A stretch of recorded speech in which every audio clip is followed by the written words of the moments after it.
Bunn suddenly. Hiya. Welcome to But Suddenly. Script writing sensation that currently has zero negative reviews. If you catch up with these videos in 2023, I'd like to truly thank you for using your precious electricity rations upon us. Quick introduction for those that haven't been paying attention over the past 14 episodes. There's me, Adam Bunn. I'm amongst the most talented Adams in the entire group, definitely in the top 2. We've got Yola, the endless font of ideas that never says no to a dodgy fish pun. He's Welsh, by the way, body da. There's Phil. He's not done that much writing lately, but he's kind of a mascot, so we keep him around. The Peter Pettigrew to my Sirius Black. That's a Harry Potter reference, Yola, you Philistine. There's the man himself, Adam Jacob Burgess. He's an actual published author, and he's gracing us tonight with his latest masterwork. No pressure, but this is definitely going to contribute towards his authorial legacy. No pressure. And Luke is also here, except he's not here, but he's also here. Just kidding. He's a man of many voices, be it feline or otherwise. He also occasionally churns out a script on time with no help, occasionally. So that's us. The idea is we're writing a sprawling saga over time, each of us taking it in turns to carry on the story from the previous episode, each session ending with the words, but suddenly, as a means of passing the baton to our successor. I wrote the very first episode, carefully plotting out a fresh take on the superhero origin story. Then Yola went batshit with it. Then later, in an episode 11, I wrote something of a restart for the group, stripped right back to the beginning of time, the beginning of creation itself. And then Yola went batshit with it. So tonight, dear viewer, it's the turn of Mr. Burgess to collect the BCB, but suddenly baton, and run forth into strange new realms. Go forth, young Adam. Go forth and prosper. Very well done. That was A's. That was excellent. Beautifully delivered. And appropriately, Luke's not here right now. It's fantastic when I looked up and he wasn't actually here. It's so good. We missed out. We've avoided a 15-minute sulk, so it worked out great. But he'll watch it back next week. About and Phil won't hear from him for 2 weeks. That was great. I really like insult comic introduction was really great. That was really fun. That was good, mate. That was really, just made sure I got a little dig at myself as well. I know. I'm very well read, Adam. Very, very well read. Yeah, thank you. It was all that. Sorry about that. Yeah. So Luke. The baby called for me. Oh, I'm here. Hello, internet. Hello, world. Luke likes to do an introduction separate to us, so he comes in a couple of minutes after. Yeah, he's like the lead singer of a band. He only comes on once we've already started playing. We vamp for him. We're like getting everyone ready, and then Luke, are you ready? You're the hype man. 100%. No, that was a top intro, that Phil. Thank you. Yeah, that was great. That was really funny, mate. Really funny. Oh, I missed out. I'll have to watch the stream. That's all right. Don't worry about it. No. Do you by chance fancy doing it again? From the top. No. The gist so was the intro is really obviously, nice. as we know, is written blind, as is the script, which has been written this week by Adam. Yeah, we all got ribbed equally, I'd say so. Yeah. It's kind of a roasting. It was a fair ribbing. Yeah. It was fair. Yeah, fair roasting. I swear to God, Philip, if you use that word, if you use the fucking word, roasting. Oh no! You know what word?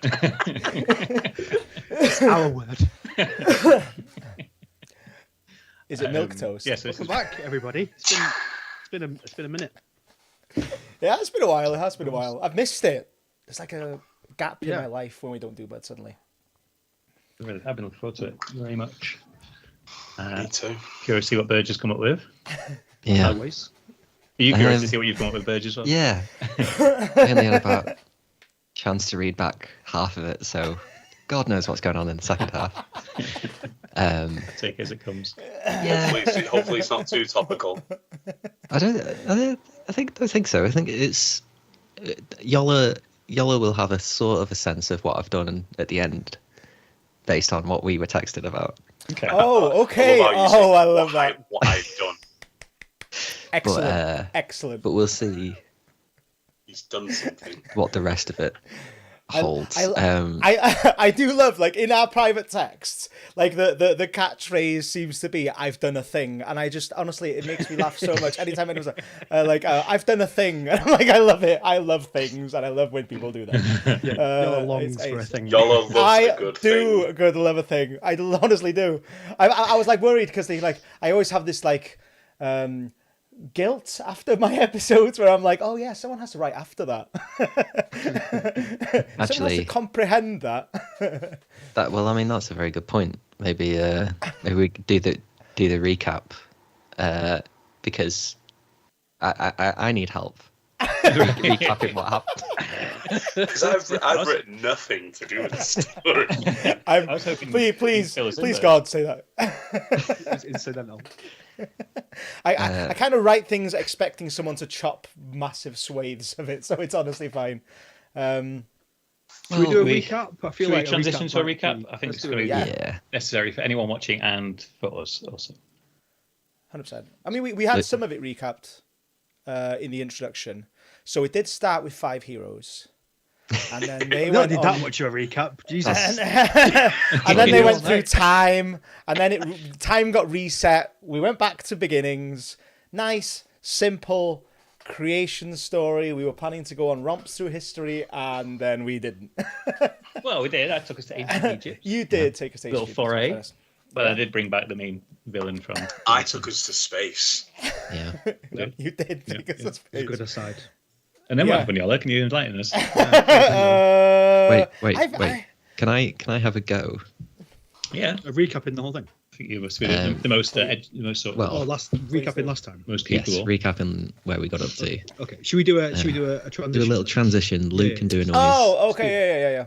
Let's do that. And Luke, hit it. Super. Great. Super. Sorry, I went classic. Yeah. Worked. So, what I think happened last time is that we discovered that cat people create cat people. I've forgotten all of this. Oh my god. It's just come back. I thought I had an idea, but I didn't. Create every world. And I didn't necessarily say create. I more managed. Okay. But I didn't think about it that far, clearly. The implication was that they reset kind of the Earth. implied, that they create everything. Yeah, okay, yeah, I suppose so. I suppose they do hold some sort of like control over creation, so yeah. So they and also these cat people and these worlds, you can see them through television shows and films, and they're psychic connections between worlds. Yeah, did we end up in the place where any TV show or film ever in our actual real life history is just a view of another dimension? Yes. Yeah. Okay. So that's fine. And then there was a council with some hooded figures who were kind of seemed to be in charge of the cat people. Yeah, that's where the meow thing came from. That's where the meow thing started. Right. Okay. And then Bobolosh, the world destroyer, was introduced. Who's an insect? Who's a giant insect. Oh my god, nice guy. Talking. Nice guy. Top Just trying to do his job.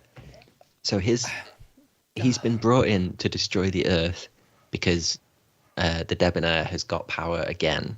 Yeah. So that's why he's involved. Kick Boodle is the cat person. Who's seemingly the implication was that he created the Earth originally. Yeah. Because he was part of the Millionaires Club. But he's been moved into small holdings because things got away from him, and the Debonair got too much power. So they've reset the Earth. Anyway, so all that's happening. Yeah. And then at the end, Dr. L appears as a ghost. So Yes. that is Casual. That's what you got teed up with. That felt like someone could be watching this and going like, oh yeah, that's what's happened in the saga thus far. But that's like, no, that's confined to one episode. And there was, but it's all you're correct on all fronts. I didn't really consider the whole created fun. It was mostly a play on the fact that Adam introduced a narrator who seems to have some control with some sort of book. So I just made like the original idea was that they were all narrators. So their job was to narrate like all these other worlds. But then there's kind of a plot hole that I realized halfway through writing it, and I was just like, I'm just gonna ignore it because like the thing you missed as well is that Kick Caboodle and his compatriots are placing messages in TV shows for Ellie. Yeah. To find her former compatriots. So Ellie was one of the original 5 heroes. She had the ability to see dead people, see ghosts, and commune with the dead. Hence, being able to see Dr. L, who was like the scientist who seemed to be trying to lead the original 5 in a war against the Debonair. But also he wanted to destroy. Well, he wanted to reset the universe. He had conflicting motives, I think it's fair to say. Yeah, but it's murky. It's a grey area. Yeah, he's a fully fleshed out character, Burge. That's what it's like. You know? Well, yeah. I mean, he's got 2 names. It's not just Dr. L. Yeah. Von, first name Von, surname Lichtenberg. So we know he's been to medical school. So yeah, he's got his degree. His PhD. Messing about. He is credentialed. So the cliffhanger though was that one of these notes made it into Pearls of Wisdom, which was the fantasy TV show. Yeah. And it's the note said brace for impact. Yes. And it was directed at Ellie. That was that's where it was kind of left. Along with Dr. L. Yeah, that's cool. Kind of where the plot hole lies is that okay, these TV shows are the writer makes a TV show and he thinks it's his own creation, but it's actually a psychic connection to a world that actually exists out there. But then how are the cat people putting messages in those worlds? Does that mean that the writer is psychically interpreting that message and just immediately plopping it into the story without there being any sort of cohesion to his story? He's just sort of like a mindless drawing going, oh, instead of finding a pearl of wisdom, he's finding this note saying Ellie brace for impact, which would make for a really confusing TV show for everyone else watching bar Ellie. So that was the little bit of a plot hole that I fell down whilst I was writing it and went, no, I'm not addressing that. No, I'm so glad you did that full recap, Burge, because honestly I'd forgotten every part. I should rewatch. Does that inform the extent to which you've kind of leaned on the past scripts to start yours? Are you you attempt to do a continuation? Well, so what I've done for the previous 2 scripts I wrote, I was trying to hold all the ideas together. Yeah, kind of take all the information that you guys had given me and just sort of keep it together in the first one. And then my name came up for the second one straight away. So then I was like, well, shit, now it's just I'm just writing based on all that. So basically the same thing. With this one, I started to try and keep everything together, but I just didn't really know what was going on. So I've done a bit of that in trying to keep things going, because I really liked, Iolo was saying, that Bob Obalosh was a Dr. L debonair figure for Adam. So I was like, well, I'll keep him in it. But basically, I think I was texting you, Iolo, separately about this. The thing is, Dr. L and the Debonair are so fun to write. Oh, they're so easy to write, aren't they? I was just well, I can't just do this. So I think the first, maybe less than half of it. Well, you'll see anyway. But yeah, I've tried to hold some of these ideas together. Got a bit stuck, and then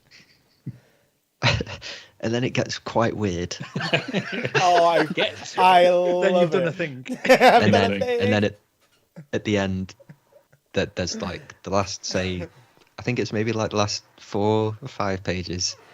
There's a thing which I've done with it, which will be probably not welcome for whoever's name comes up next on the spin. I freaking love it. I think it's like there's like I'm not apologizing for my episode at all, like, but the idea, the fundamental idea, yeah, but like the fundamental like spark of an idea I had. I think Luke, I blame Luke, right? Because Luke had this like amazing aside where he just took us like completely somewhere else, and I was like, that's kind of cool. And like the thing is that we reset it at the end of season 1. And I mean, I obviously you guys know I really loved that first episode where we were doing the creation things, and then like we sort of like slowly teetered like back into like where season 1 was, where we had like the 5, the debonair again and stuff, and we all love those characters, and I love those characters as well. So I've just felt like just like you, I think I said this before we even started this entire thing. I was like, I really want to like force myself to just, like Burge just said, continue on with what we've got. Like essentially like make it like an episode that would follow the next episode quite nicely and cohesively.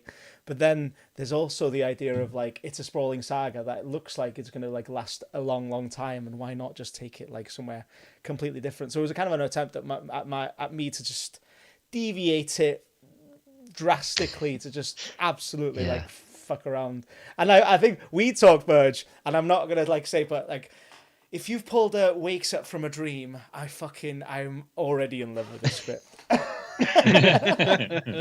I literally like just have to wait and see what happens. Okay, cool. I think that's the thing with it as well, isn't it? It's always going to be the writer's prerogative to do whatever the heck you want, isn't it? You don't have to carry on anything. You can kind of pick up a little nugget from somewhere in the script and just carry that forward in a strange new realm. It's kind of it's always the writer's prerogative.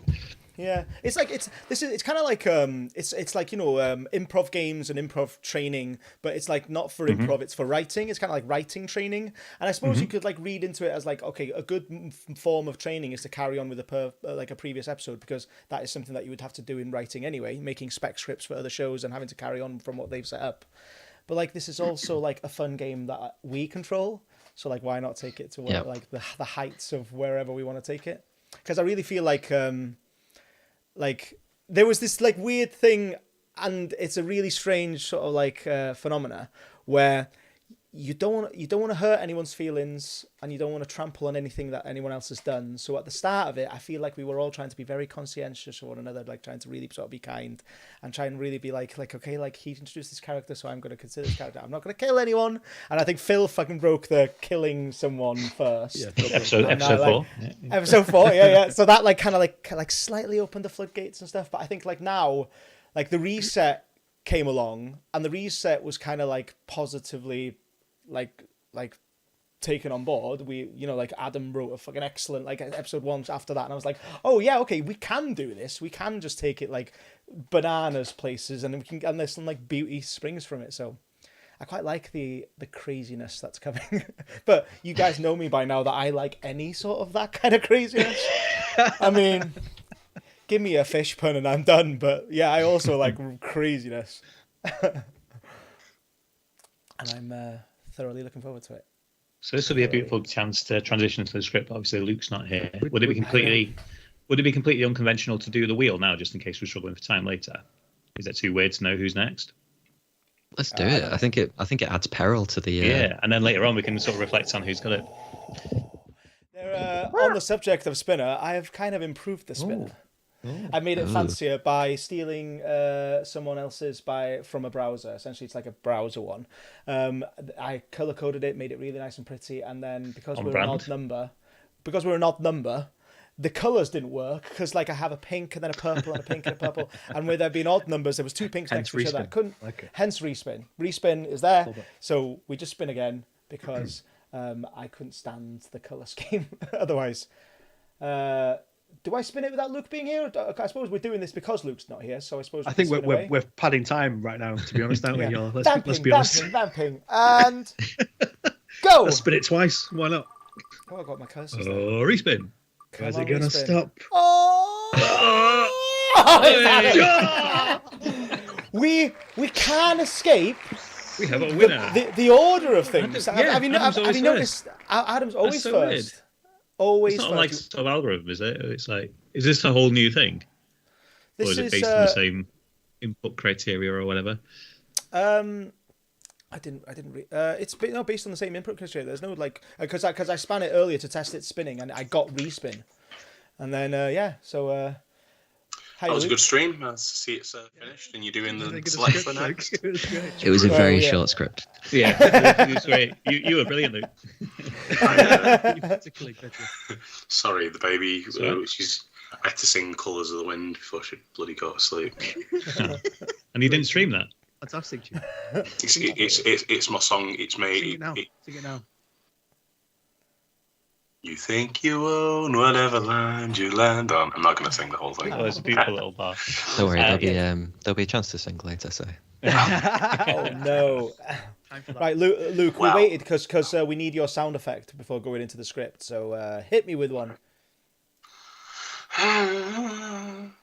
Oh my god, that's not the script. That's the script.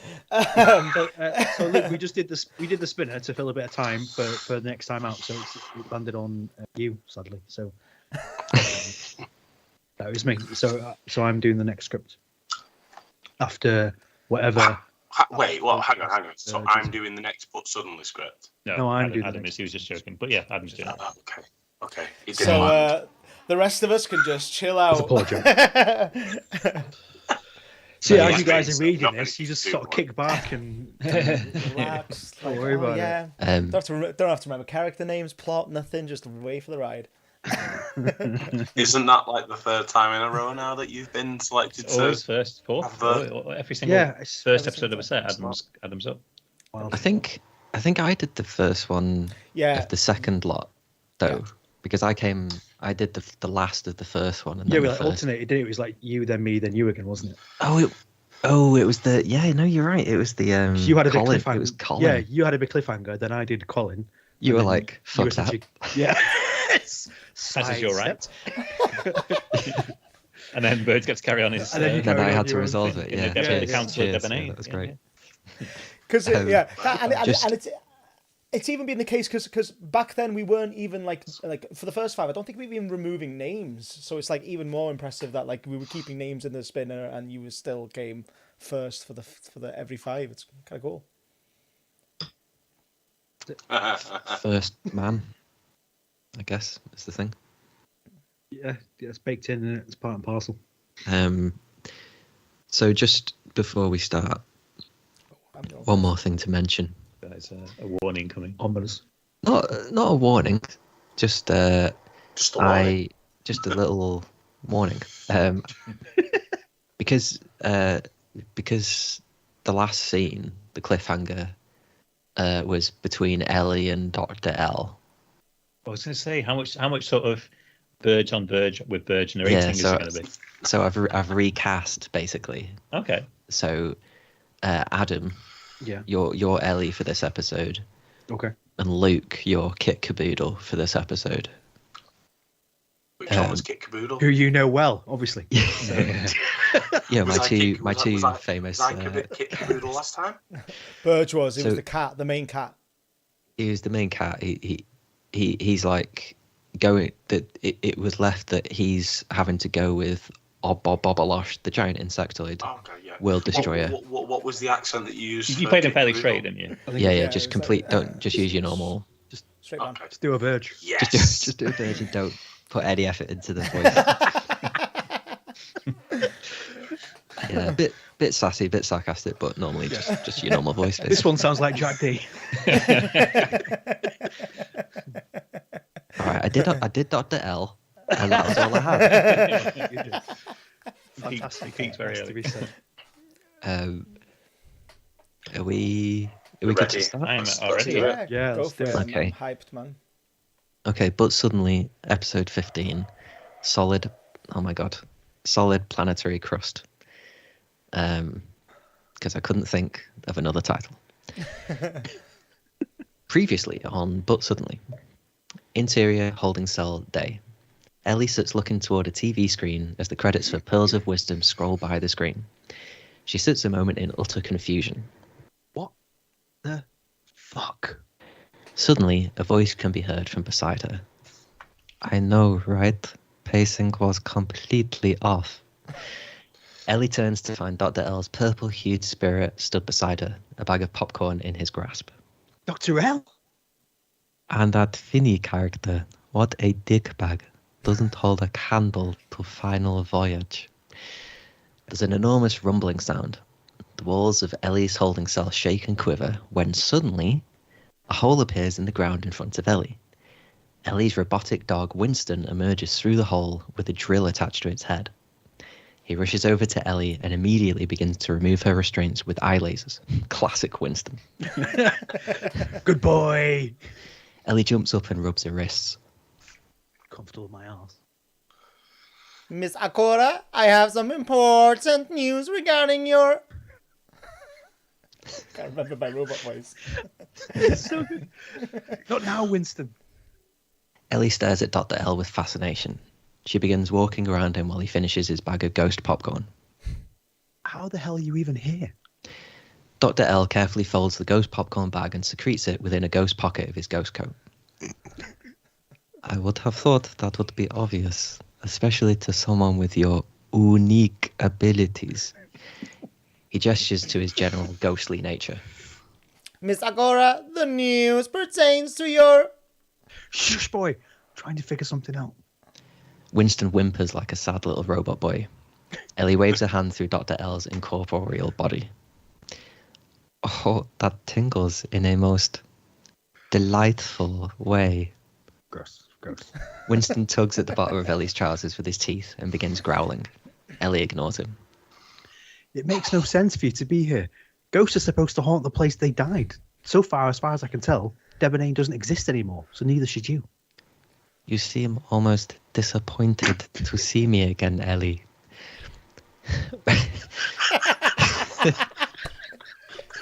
Love it. Such great formatting. I'm going to be watching the woofs to make sure you hit the right elongation.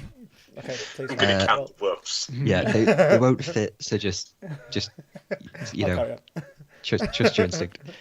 Winston begins barking in his robotic voice. This continues in the background while Ellie speaks with Dr. L, gradually getting louder until they can't be heard. Woof. It might have been Woof. something to do Woof. with you wanting to end all Woof. existence when I Woof. thought you were looking out for us. Woof. Woof. Ah. Woof. Woof. Woof. hard. Woof. Woof. Woof.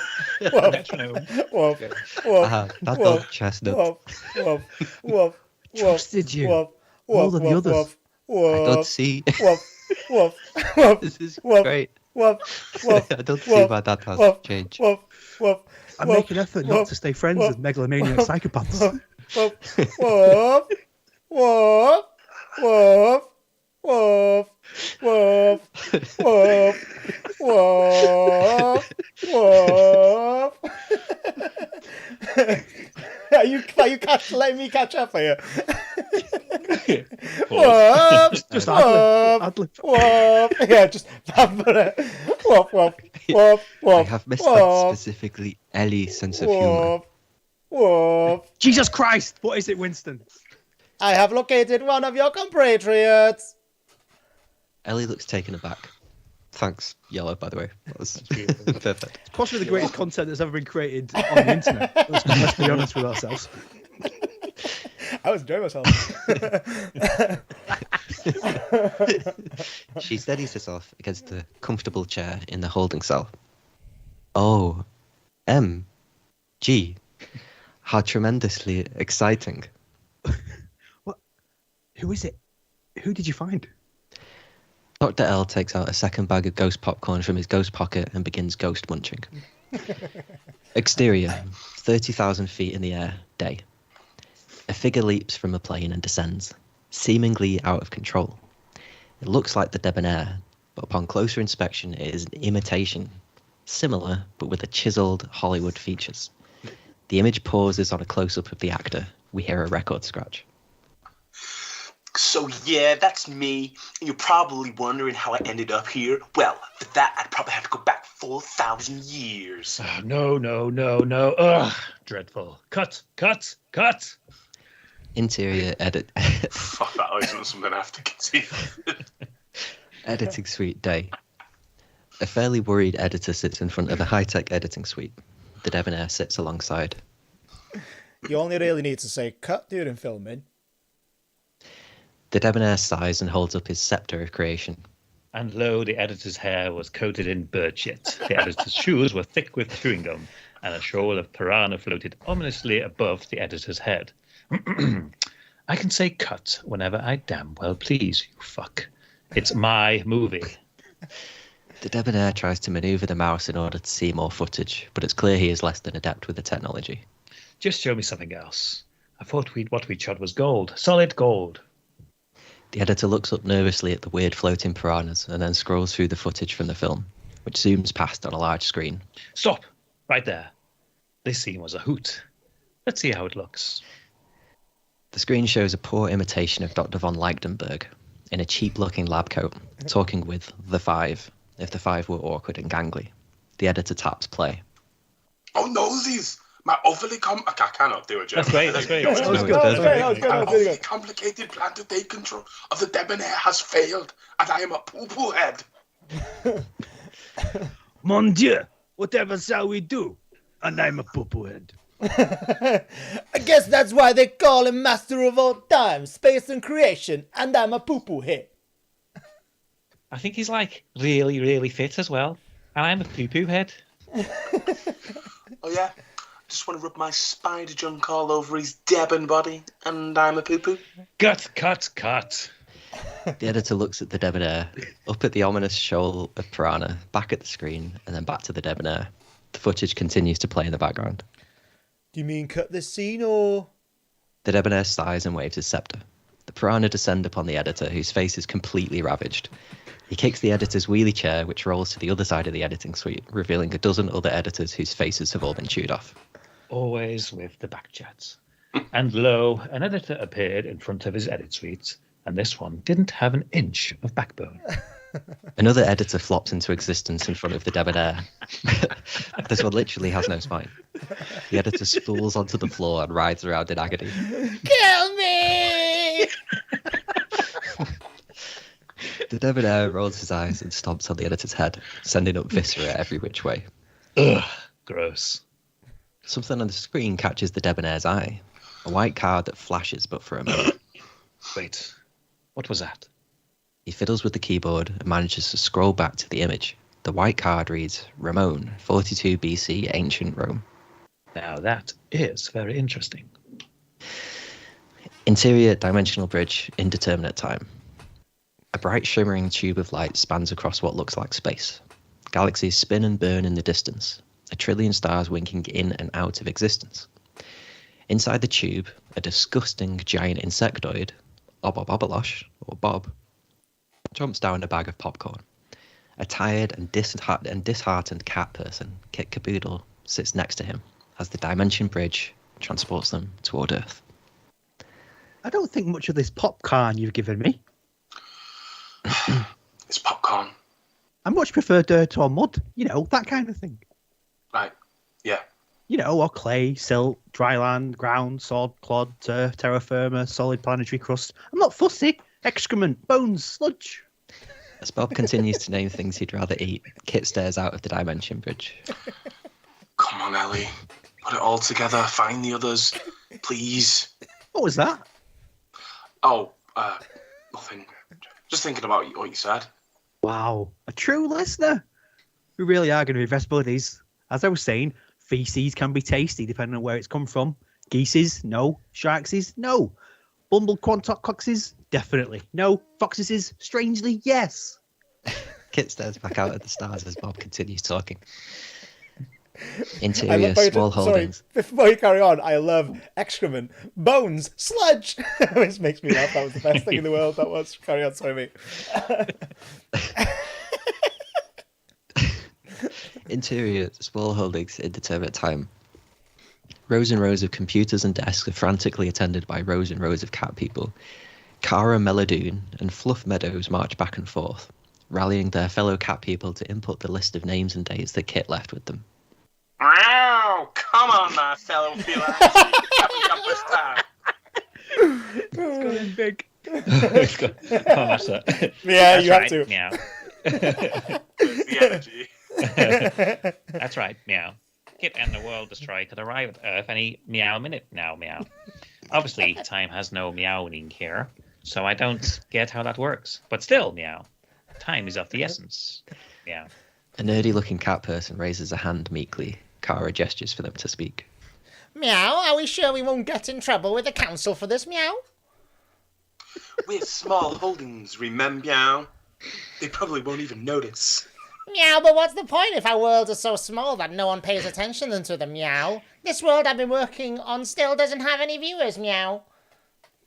The nerdy cat points to their screen. It shows a mustachioed man, Adam Jacob Burgess, with a bewildered put-upon look in his eyes.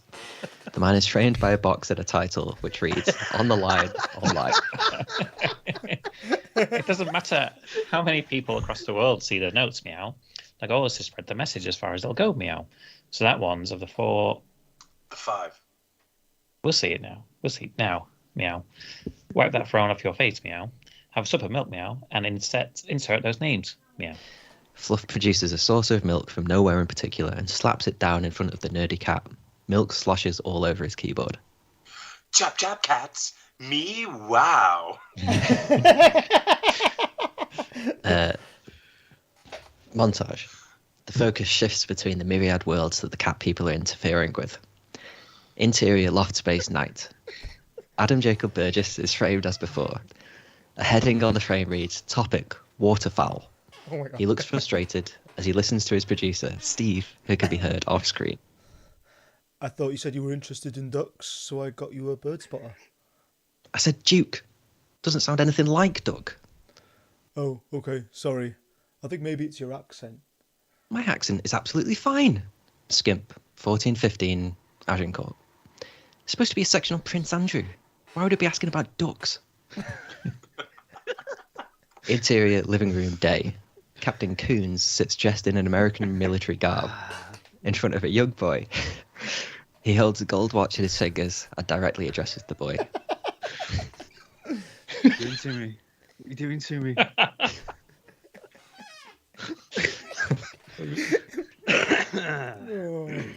I believe in you, buddy. Wow. Get into character, that's ace. Finding the range. Wow, wow, wow, wow, wow, wow, wow. But basically, it's an ass watch. Hidden his ass. He wore it up his ass for 5 long years. Then when he died of an ass-related ass condition, he gave it to me for his ass. I hid in my ass for 2 years. Aaron, 2356, Ghost Realm. And now, little man, I give the watch to you. Ass. Perfect. Well done. Oh, lovely. Exterior fantastical realm day. A pseudo-medieval fantasy world.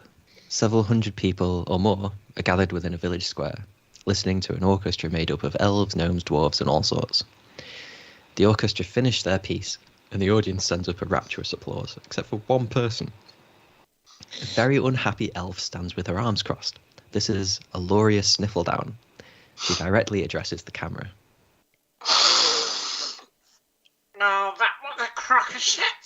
I'd sooner eat my own tail than 2 seconds more of that nonsense. And I don't have a tail. She wanders past stalls selling various fantastical things. Crooked wongs, various potions, orange thwip-de-doos. Tell you what this place needs. A right old clear out. Just like my nose. Nice. That's why I always carry around Gumbaldi's nasal turner wherever I go. Aloria Sniffledown pulls out a tiny trumpet from her pocket and inserts it into her nose. A strange musical note plays and a load of black gunge releases from her nose. See, it works like a charm. Try out Gumbaldi's nasal tuner today. So that arduous 1260 Common Era Kakota Mongol Empire. Was that the same thing? You can breathe as free and easily as me. Okay. I took my breath too soon. I was like, there's no more space. You can see the joint, right? When it went weird. Beautiful. Interior, exterior prison day. We see prisoners laughing, chatting, and eating, while a fellow prisoner, Red, sits and listens. Then we see the prisoners outside digging graves. Red looks about and then continues with his work. We hear his voice narrating. Sometimes it makes me sad. Lo, Andy being gone. I have to remind myself that some birds are meant to be caged. Birds are weird. Just like, apparently I can't do a Morgan Freeman. Just look, look at their freaky eyes. They swivel this way and that. They make me sick. Ted, 1853, Texas. But still, when I think about birds, I'm grateful that I'm not a bird. I guess I just miss my friend. He was a human man.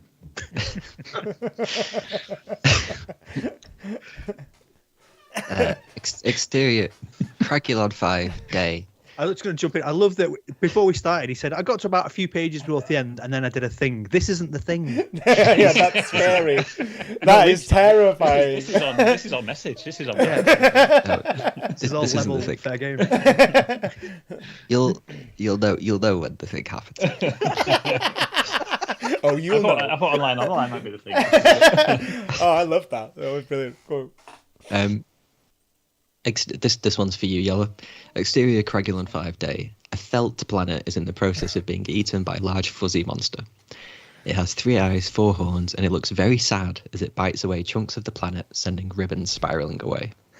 This was me at my lowest. I hadn't had a job for months. No social life to speak of. My family were all out of town. Had nothing. Perfect. Interior group therapy room evening.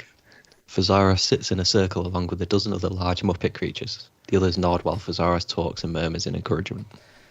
That was until I started attending this group and met all of you guys. It's completely transformed my life. Monsieur Flippity Splot, 2080, Manchester. When I get sad, I no longer feel the need to drift through space, munching my way through planetoid after planetoid. Didn't know you had that in your locker. Such a good voice. Perfect. Cast, right? I was going to go like for Kermit and go like, ah, and stuff. I was like, no, he was eating planets. I'll make him like gruff. Amazing. Montage ends. I was like, I want more montage. Yeah. I forgot we were just in a montage. I ran out of ideas. I feel like we did recap of the montage. So we had, what was yours? Pulp Fiction, Muppets. Pulp Fiction, yeah. Obviously, Shawshank Redemption. Shawshank. Online. Yeah. Was there another one, or was that the full set? We had a fantasy advert. The fantasy advert, yeah. Yes, which I loved. Great. The nose trumpet. Top montage. Interior dimensional bridge, indeterminate time. The glowing bridge of light continues to transport Kit and Bob towards the Earth. Bobolosh, the world devourer, is still talking, and Kit is doing his best to listen politely, but his patience is wearing thin. Horses? Nope. Velociraptor spinning hedgehogs? Most definitely yes. Frogs? Depends on the mood, I guess. Can we please talk about something else? Bob shoots up. The metal plates in his carapace begin to whiz round incredibly quickly. He looms over Kit, who suddenly looks very... I thought we were having a nice little chat. Sorry. Yeah. We were. Bob suddenly looks down at his body quizzically and begins laughing. He presses a button on his arm and the metal plate stops spinning.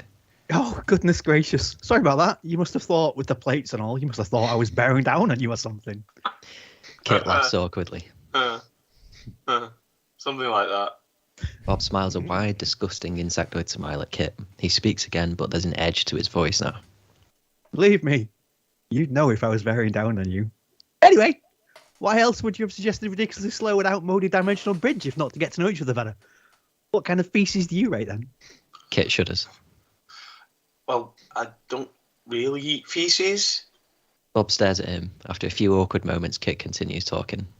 I mean, I am a cat, so Like every cat, I'd lick my anus clean after a shit.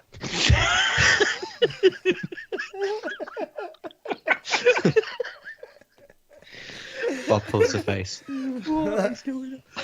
That's fucking disgusting, mate. Well, that's rich. Coming from the insect who just monologued about feces for... Metal plates of Bob Carapace begin whirring once more. They look very sharp. It's disgusting. It's disgusting, yes. I'm a disgusting flea bag. That's me. Kit waits until Bob's plate stops spinning again and his back is turned. This better be fucking worth it. Suddenly, there is a bright flash of light and the image freezes. Then all images everywhere freeze until... This is the thing. Interior... What? Interior bedroom, first light. A man in his mid-30s who wakes up so groggily. Great. This is Iolo Roberts. He gets up and stretches, pulling a dressing gown over his pyjamas. Interior kitchen, first light. Iolo walks into the kitchen and flips the switch of the kettle, staring out into the back garden while it boils. He makes himself a brew and brings it outside. Exterior back garden, first light. Iolo watches the light slowly diffuse amongst the trees, smells the morning dew upon the bushes. He sits on his outdoor bench and listens to the birds like... Sorry. Exterior cold beach, first light. This is so weird. I don't know why I did this. I love it already. Yeah, so good. Gentle waves lap at the shore of a bleak pebbled beach in midwinter. Iolo walks along the pebbles and occasionally throws a stick. A large whippet bounds after the stick and returns it to Iolo before waiting obediently for him to throw it again. Interior Greasy Spoon day. A Greasy Spoon cafe. There are only 2 patrons, including Iolo. A plate of fried eggs, sausages and mushrooms arrives at his table. He stares at it and then out of the window, shakes his head. One of the waitresses catches his eye. You all right, love? Yeah, thanks. Yeah. Cheer up, love. Might never happen. Iolo smiles politely and finishes his breakfast. Interior study day. Iolo sits at a desk with several notebooks open. There are scribbled notes across several pages, half-written scripts, ideas, thoughts. A knock at the door startles him. It's his partner, Kate. Are you sure you're feeling all right? You've been out of it all day. Iolo shakes his head and smiles.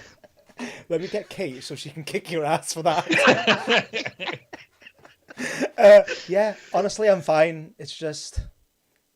Go on, Well, it's silly, really. tell me. Nothing silly, remember? Iolo debates whether to reveal something or not, and then relents. It's just... I had the weirdest fucking dream you've ever heard of. There were cat people, Muppets in therapy, giant insectoid world destroyers, and all these different worlds that were TV shows. Kate sighs and looks disappointed. No, wait. The TV shows are psychic connections between the worlds, and it's the cat people that create and manage the worlds. The dream, it felt real. It felt really real. There is a long pause. We've been all over this before, Iolo. But it's different this time. Let me guess. The Debonair's involved somehow, and the 5 have to save the day. Another long pause. Well, yeah, but... I don't want to hear it. You said we were past this. Come on, get downstairs, now. Iolo goes to protest, but realises it would be futile. He follows Kate downstairs into a basement room. Interior basement. There is a large sealed box in the centre of the basement.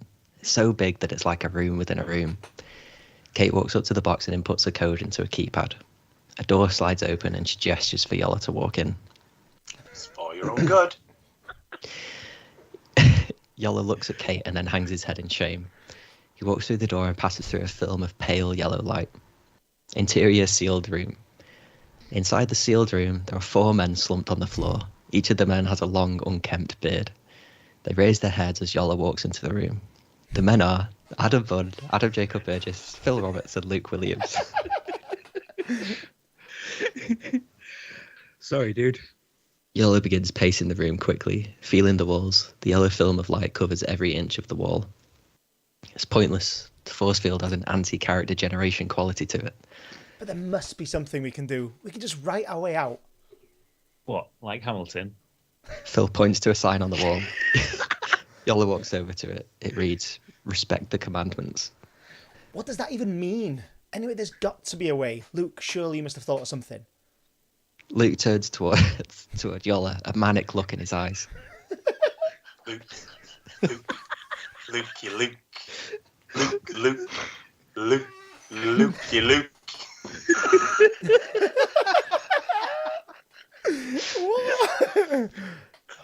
We lost him about a year ago. Yola kicks the wall in frustration. The others back away from him, cowering. I wouldn't do that if I were you. Yola shakes his head at the cowardice of the others. He kicks the wall again. Don't, man. You'll incur their wrath. Luke! Yola is about to kick the wall again when there is a loud metallic groan followed by the sound of gears clicking into place. The walls of the sealed room shudder before beginning to close inward. Luke jumps up and grabs at Yola's clothes, shaking him. Luking Luke. I am basically Hodor. That's great. Love it. How was I supposed to know that would happen? Adam, and Phil continue to cower. They're rocking back and forth and muttering a kind of mantra. I will not teleport or time travel. I will not cut away. We'll not use the sides. Luke. Gears continue to grind, bringing the shuddering walls of the room ever closer to the five men. Adam, Phil and Luke repeat their statements over and over again while Yola paces the increasingly cramped room seeking a solution. I will not teleport or time travel. I will not cut away. Not use the sides. Luke. There must be something we can do. The room is now incredibly small, and the men are rounded up in the centre, squished together. A chute above them opens for a second and drops a sealed envelope. Yola grabs at it and opens it quickly. It reads, but suddenly. Amazing. Post-credit scene. Post-credit scene. Post-credit scene. Interior group therapy room. Evening. A dozen large Muppet creatures sit in a circle murmuring. The various shapes, sizes and colours. There's a drum roll, and then all the Muppets turn to face the camera and begin singing in turn. God. The tune is the Muppet Show theme song. It's time to share our feelings. It's time to pick our fights. It's time for introspection on the therapy show tonight. Wow. It's time to be kind-hearted. It's time to heal our wounds. It's time for self-reflection on the therapy show tonight. I hate myself. Oh, so good. Oh my god, mate. Excellently done. Oh, God. That was brilliant. I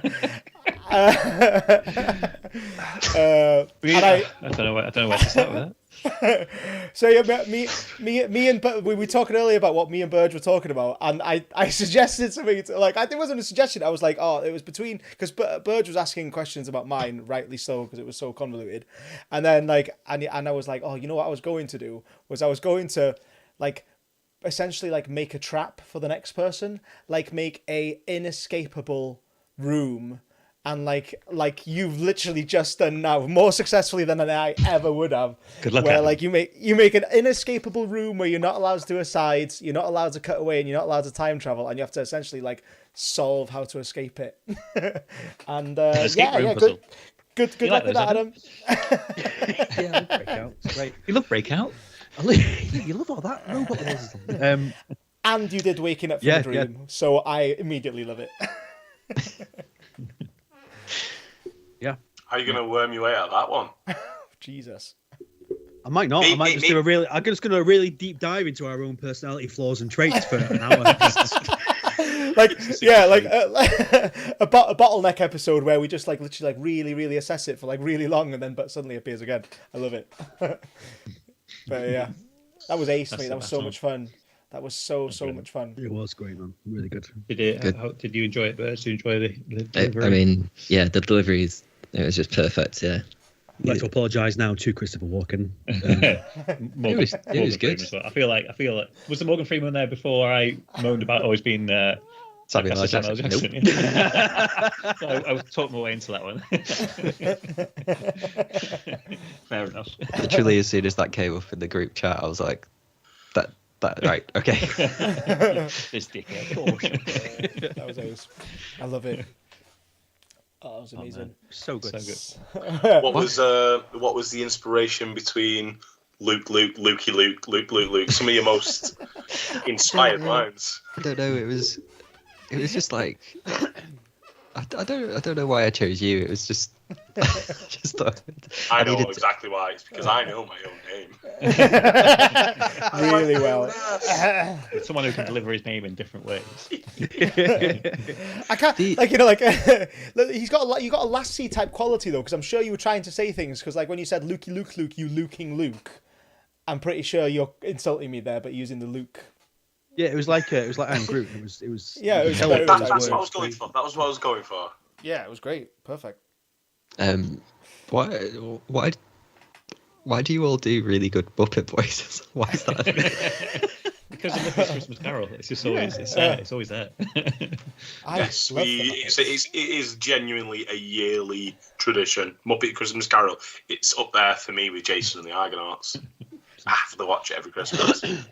My only regret was that it was actual words, and I couldn't just do Beaker and be like me.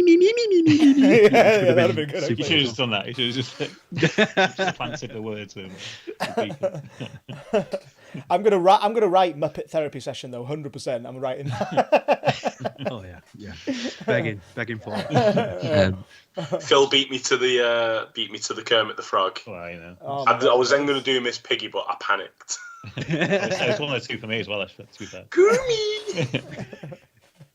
I was literally going to pull out the literal puppet I have, but I was like, nah, screw it. I'm going to leave it.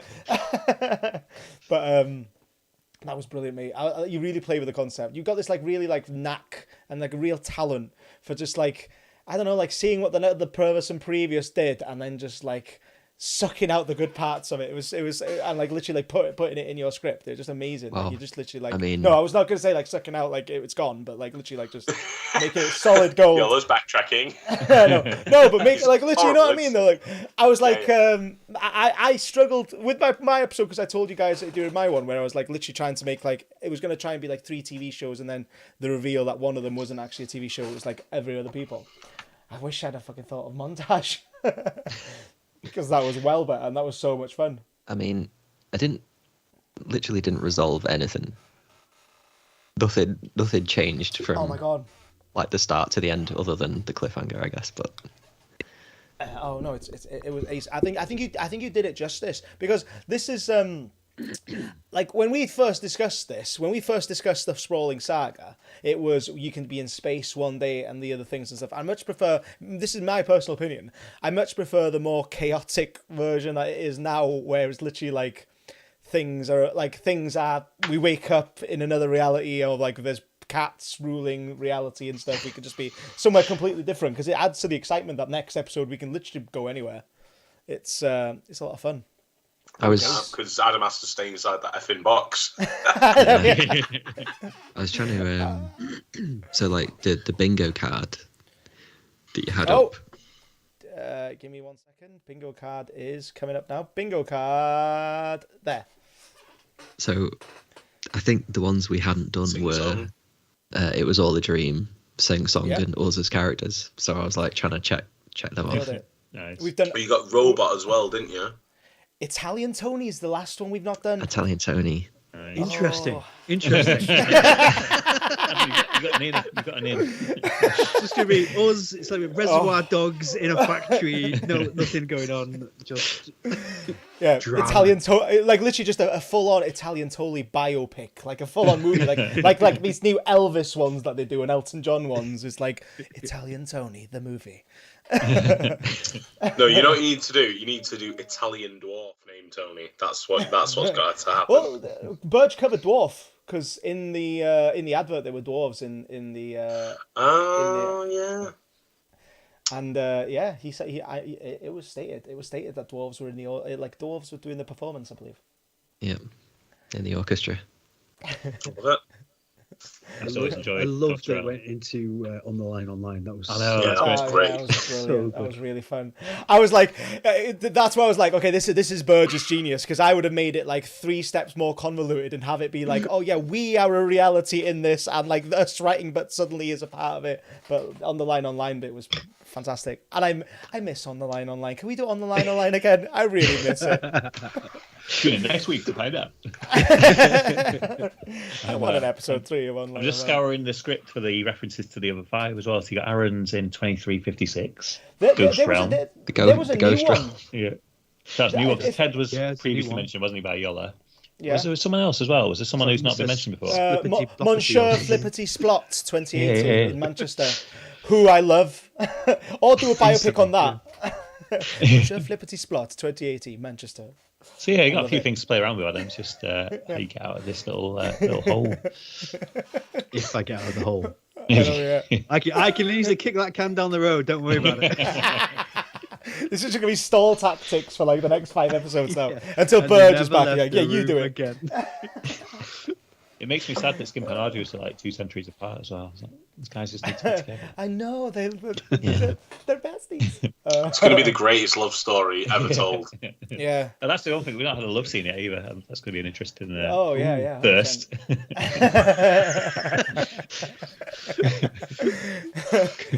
Burge Calm down, thankfully- got the ideas, Yeah. guys.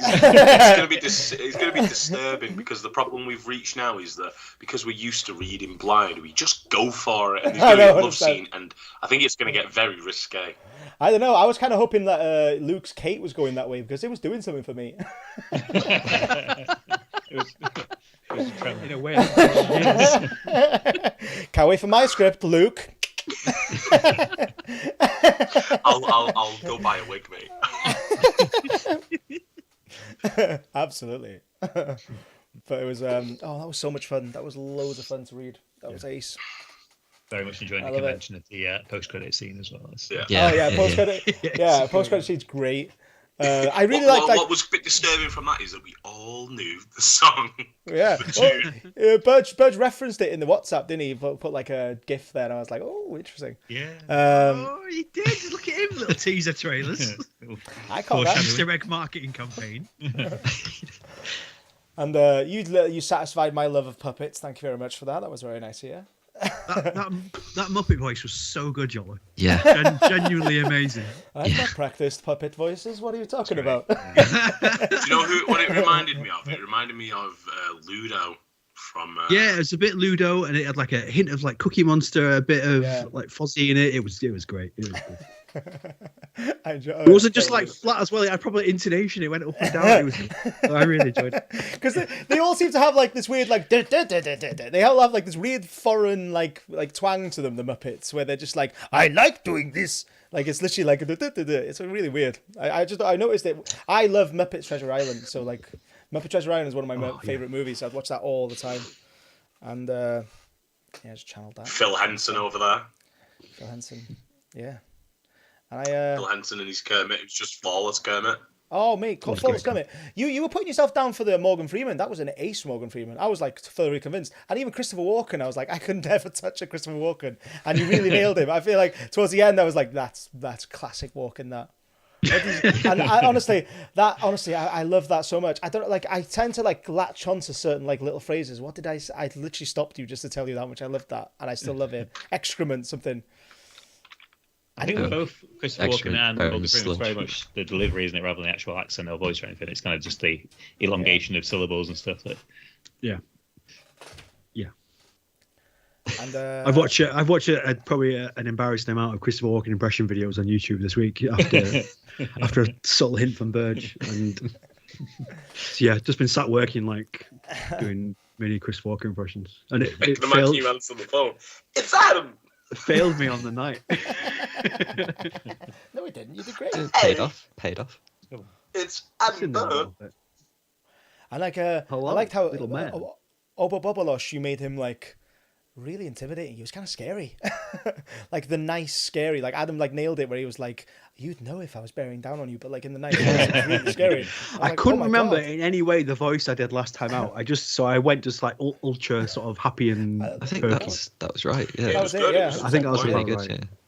No, it's nailed on. Yeah, I said to you, Adam, the other day, I was kind of tempted to write the intro as a blah blah blah blah, but I wasn't sure if Burge was going to use that character again, so it might have been a weird reference. So, but it was really funny actually. I was thinking that.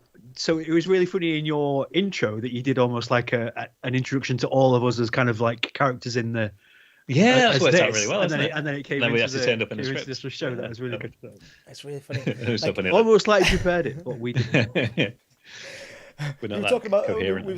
we were talking earlier about like how like we didn't want to step on one another's characters, not kill them, and now we're literally ourselves. So like imagine like Phil goes in and he kills me. Hard not to get hurt by that. Why me first? Yeah, somebody's making a choice. It's really quite interesting that we've pulled back, like the meta has pulled back now that it's literally us. But how do you go beyond us? You know what I mean? Like, it's like some puppet master is controlling us now. It'll be fun. Can't wait. I really liked everyone's performances in the Debonair's film as well that he's making. That was great. I forgot about that. That was amazing. Yeah, Luke's Debonair and Dr. L was fantastic. I love that continuation that the Debonair's trying to create some sort of masterwork about himself, because it was like the musical previously, and now he's cracking on with a film. But it ties into the theme of like films being linked worlds and stuff. I like the one thing I touched upon in mine as well is that I like the idea that like Debonair's got like this massive, just like he did with time travel. Like he faffed around with time travel realistically, that he's got the power of creation, and I love the idea that he's just using it to make a really good film about himself. Yeah. I really love the exploration of his ego. It's been consistent through the entire show. It's very consistent. It's like the weird insecurity there, isn't it? It's like, yeah. And the Debonair is definitely like the most consistent character. Like I kind of like try to not sideline, but I tried to like pull a like it turns out Dr. L's evil, but like it kind of like it was because the issue is like we were doing it this way, you can't really like make a set, like have a setup, so it just felt like really like quick and out of nowhere. But yeah, Debonair's just stayed consistent. He's just ace. And we're all completely like just hooked into him and gone. He's brilliant and has to remain consistent. It's great. I love it. Yeah. But Phil's reading of it is really good as well, because I love making the Debonair swear. Because I can hear Phil doing it, and it's just like you fuck. I was like, I love it. You dick bag. It just comes so easily as well. It's weird. It's just kind of there, like my actual personality. Yeah. I always feel like when you write the Debonair, right? I always write as if it was Matt Berry, because that's what I always feel like. I think that's what I'm telling the bridge. I keep watching clips of like Garth Marenghi and. Oh, he's so good, Matt Berry. You fuck. Yeah. I love it, and I like the power. I like the representation of the power as his narration. Like Burge did it really well. It was like Gum on shoes and Piranha floating perilously. It's just freaking ace. It was a really fun way to visualize the power of creation. Did anyone else see a character name with their name next to it? Like, I have no idea what I did for this voice last time. Like, for me, it was like Fluff. The cat one. Yeah. Well, that wasn't even me, was it? I was that car, and I was like, what the fuck did I do for that? Mm-hmm. I do that like between like the first time I read the line and then the next line. I'm like, what did I do? Yeah. A few scenes go by. Yeah, there's always a moment of panic. What you should do is just do your normal voice. I do that. Little pro tip. Yeah, tip from the inside. There. It's like a masterclass. Tell us more. I'm just now sarcastic or something. Sorry, go on. I'm having to reread the dialogue between Ellie and Dr. L, because I was just so concentrated on my woofs that I didn't even catch any of it. I was literally woofing. I was reading the woofs. Weeping. I was weeping. Yeah, that was intense. Fantastic. I feel like you got about 2/3 of the way through it, Iolo, with no perfect. I think you were following it beautifully. Yeah, but then I was worried because like you guys were on the last line and I was halfway through my woofs, so I was like, I can really speed up like a holding pattern. I was Yeah, it wasn't because I'd stopped reading. I was laughing too much. It was genuinely hard to read. Like, it was so difficult to do it. Curious to watch it back to see how that's gets drowned out by the wolves. Yeah. I wonder whether you could actually hear it. Like, I wonder. Yeah. I tried to make mine a bit quieter than yours, so hopefully, like, it'll be you will be clearer than I will. Hopefully, I should have put my volume down a bit, maybe. the script's up on the screen. It's fine. People get it.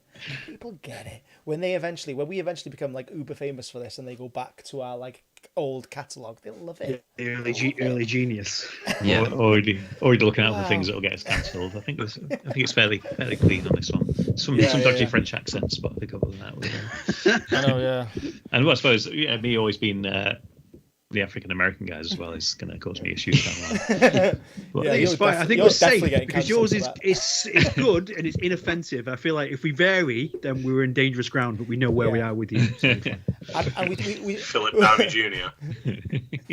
I'm not like it's really funny to me now as well how we like avoid female characters almost completely. There's like never any women, very little female characters. I still picture Dr. L as a been a female. mainstay.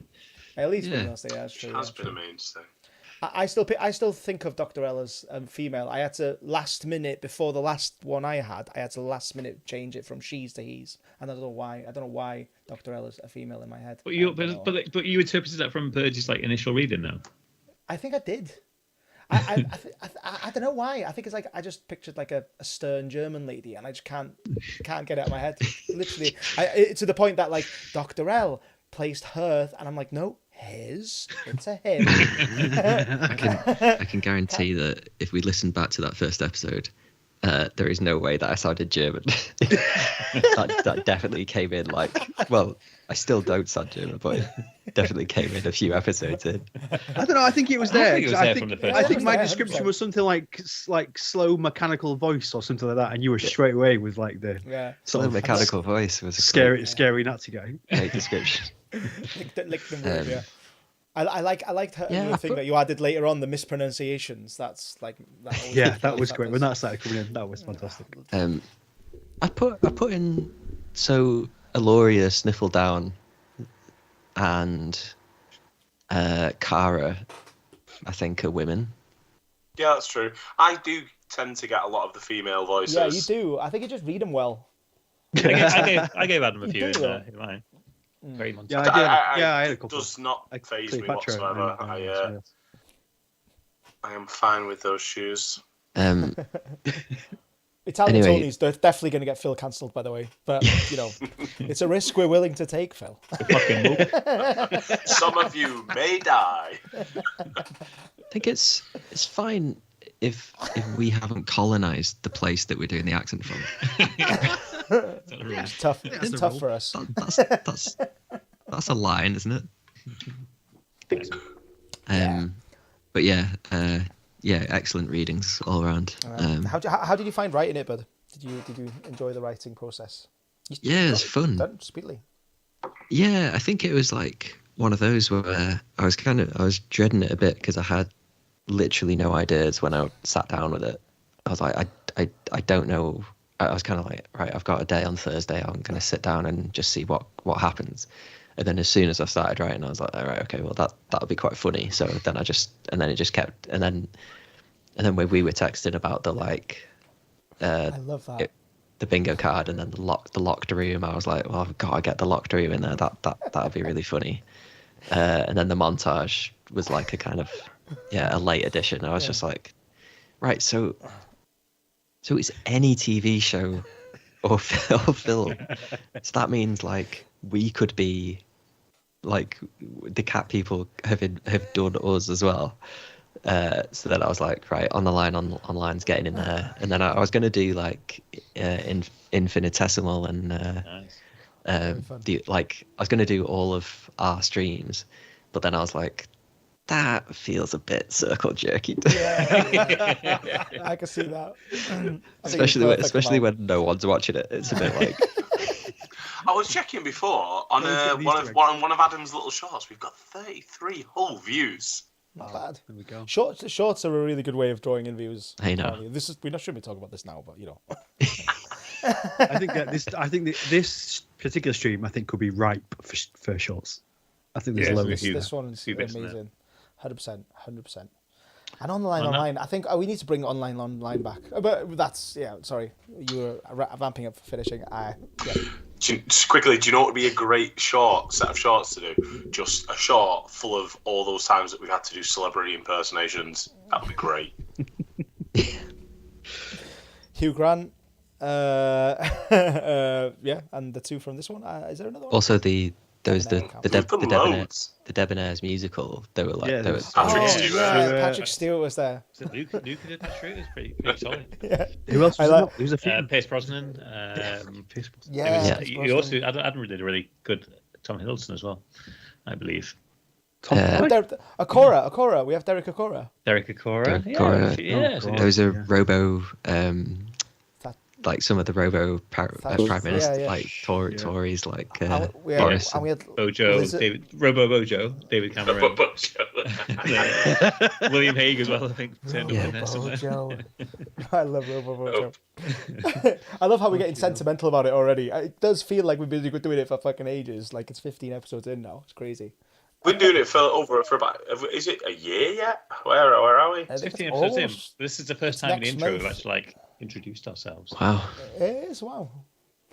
Because we just we were crazy with it normally. I got crazy with it normally.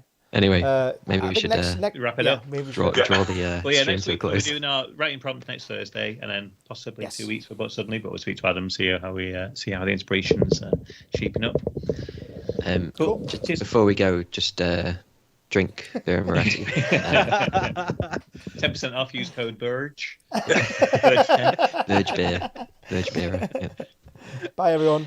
Thank you. Bye.